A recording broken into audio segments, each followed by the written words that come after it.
Rubber band technique का मतलब है सही रबर बैंड को सिलेक्ट करना भी इंपॉर्टेंट है। रबर बैंड जो भी यूज करोगे उस पर रीबाउंड इफेक्ट आना चाहिए। अगर वो रबर बैंड में रीबाउंड इफेक्ट नहीं है, खाली रैप कर रहे हैं, खोल रहे हैं, उसमें कोई फायदा नहीं। रबर बैंड टेक्निक जब काम करती है जब उसके अंदर रीबाउंडिंग इफेक्ट आना चाहिए। और रबर बैंड टेक्निक के बहुत सारे मेथड तो आप जानते ही ऑलरेडी, ये जानते हैं। ये देखो rubber band technique hypertensive crisis के अंदर, ये आप लोगों ने कईयों ने यूज किया ही होगा। ये नोज ब्लीड के अंदर रबर बैंड टेक्निक्स को आपने यूज किया है। ये हेडेक के अंदर, थ्रोबिंग हेडेक के अंदर रबर बैंड टेक्निक्स है। ये इंसोम्निया के अंदर रबर बैंड टेक्निक्स है।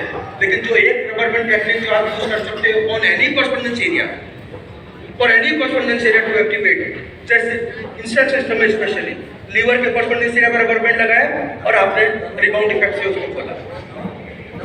हार्ट के कॉरस्पोंडेंस एरिया पर रबर बैंड लगाया, रिबाउंड इफेक्ट से खोला। तो एक्टिवेट करने के लिए बहुत इफेक्टिव और बहुत पावरफुल टेक्निक है रबर बैंड टेक्निक। कहने का मतलब है आपको प्लान करने की जरूरत नहीं है। आप बैठे हो, आपके पास में रबर बैंड किसी हाथ में आ गया, आप अपना ट्रीटमेंट रबर बैंड से करना शुरू कर सकते। Rubber band technique correspondence area के ऊपर, इंसेक्ट सिस्टम के अंदर, ऑर्गन के ऊपर भी यूज कर सकते हैं। ये तो इमरजेंसी टेक्निक्स है, लेकिन उसके अलावा रबर बैंड, ये आइस और काइरोथेरेपी तो आप जानते ही, आप आइस का यूज कैसे करना।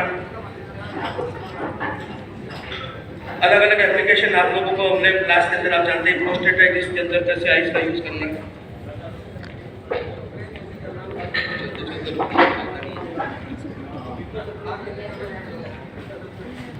ब्राउन फैट, एक व्हाइट फैट है, एक ब्राउन फैट है। और brown fat is like insulin resistance के लिए बहुत इंपॉर्टेंट ब्राउन फैट। और ब्राउन फैट को एक्टिवेट करने का एक सरल तरीका है, वैसे तो बहुत सारी साइंस है उसके अंदर। ब्राउन फैट को एक्टिवेट करने का तरीका क्या है? क्या है? नहीं आइडिया? ये क्रायोथेरेपी है। यानी जो आपने सुना है आइस बकेट चैलेंज का नाम तो सुना ही होगा, पेपर पढ़ते हो तो। एक चैलेंज चलता है, ये जो इन्फ्लुएंसर वो तो क्या करते हैं, आपको आइस कोल्ड वाटर के अंदर डालना होता है और फिर आपका इंस्टाग्राम में वीडियो और फोटो डालना होता है। इसका मेडिकल जो बेनिफिट है वो है आइस कोल्ड वाटर से नहाने से आपका बॉडी का ब्राउन फैट एक्टिवेट होता है। और ब्राउन फैट एक्टिवेट होता है तो बॉडी में से इन्फ्लेमेशन खत्म होता है। और दुनिया की सारी बीमारियों का अगर एक कारण ढूंढना हो, 1000 बीमारियों का एक कारण ढूंढना हो, मेडिकल डिजीजेस के कॉम्प्लिकेटेड बीमारियों का नाम का एक बीमारी का एक कारण ढूंढना हो तो वो क्या है आपको मालूम है? Chronic inflammation.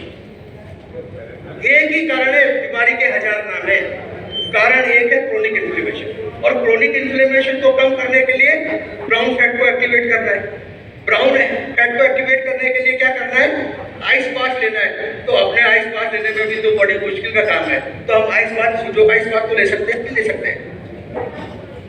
पूरा हाथ आप ब्राउन आइस वाटर में, ये मैं नहीं कह सकता मैंने ऐसा किया है, अभी करना है, बट ये आइडिया आया है मेरे को रिसेंटली के अंदर कि करके देखा जा सकता है। तो ब्राउन फैट के बारे में जो मैंने स्टडी की है, ब्राउन फैट को बॉडी में एक्टिवेट करने का सरल तरीका ये है।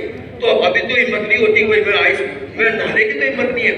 हो सकता है बाद में हो जाए, बीमार पड़ जाए, घर वाले कहेंगे बहुत हीरो बनने चले थे, ये कह देंगे ना सर्दी के अंदर बर्फ में बनना है। लेकिन ये बर्फ में काम कर सकते हैं। ये ब्राउन फैट एक्टिवेट की बहुत अच्छी कंडीशन है। और ये बहुत इंपॉर्टेंट कंडीशन बात बता रहा हूँ, इसेंशियल ऑयल का यूज कॉरस्पोंडेंस सिस्टम के अंदर कितने लोग करते हैं? एक भी हाथ नहीं उठा। ये बहुत यूजफुल, पावरफुल, इफेक्टिव ट्रीटमेंट है। ये प्रूफ पर, क्योंकि मैंने आपको एक ही बात कर रहा हूँ कि डिजीज के डायग्नोसिस के बारे में हो सकता है मैं आगे जो के अंदर इसके अंदर बात करूँ तो आगे बात करूँगा, लेकिन मैं आपको सरल तरीके से बताना चाहता हूँ। अगर एक्यूट कंडीशन के अंदर कॉरस्पोंडेंस सिस्टम से यहाँ पे जितने लोग बैठे हैं उसके 90% लोग ठीक कर सकते हैं, ये मुझे विश्वास है। आपको एक्यूट कंडीशन के अंदर आप कैसी भी चैलेंजिंग कंडीशन हो, कॉरस्पोंडेंस सिस्टम में फटफट पॉइंट लगाओगे, 2 दिन में पेशेंट को खड़ा कर दोगे। अभी डॉक्टर मुखर्जी बोल के गए ना, लेकिन सबको मुश्किल आती है क्रोनिक कंडीशन, स्ट्रगल करते हैं, मैं भी करता हूँ कभी कभी, आप भी करते हैं।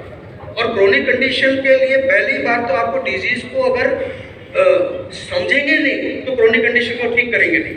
और मैं इतने सालों का निचोड़ अगर आपको दिखाऊं मैं बहुत सोचता हूँ, बहुत पढ़ता हूँ, बहुत मेरी आज भी पढ़ने की बहुत आदत है।